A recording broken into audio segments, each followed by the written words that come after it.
Hi class, today we're going to continue our discussion about transformations. Just a quick review, again, transformations are when we are manipulating shapes on a coordinate plane.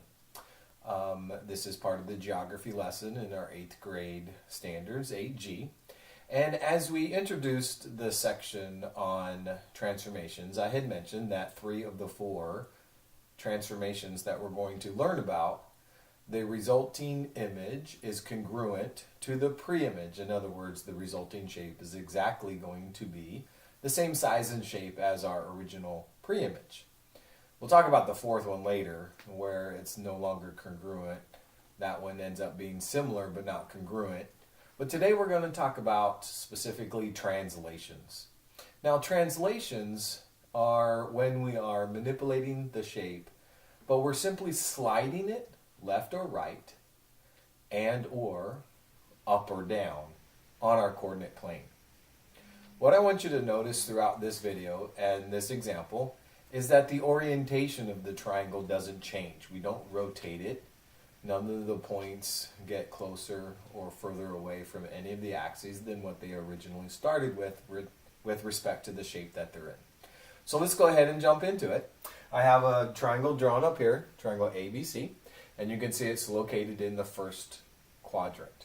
Now what I want to do to show this manipulation is that I'm going to translate this shape 4 units along the negative x-axis.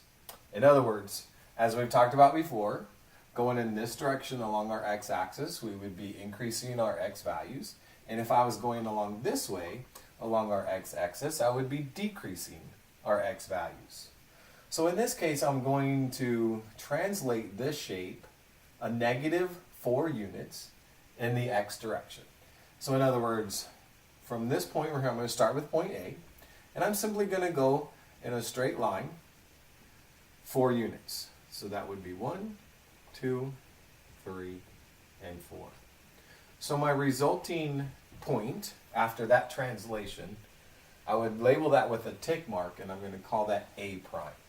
I'm going to do the same thing with the other 2 points of my triangle as well, my other 2 vertices.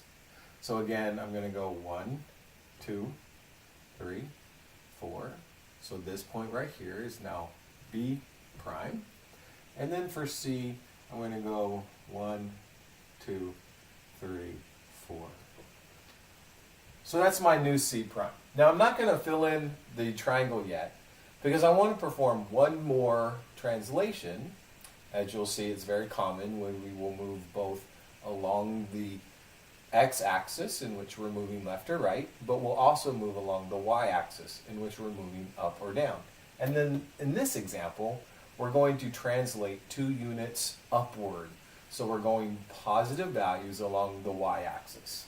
So from my B prime, I'm going to go 1, 2.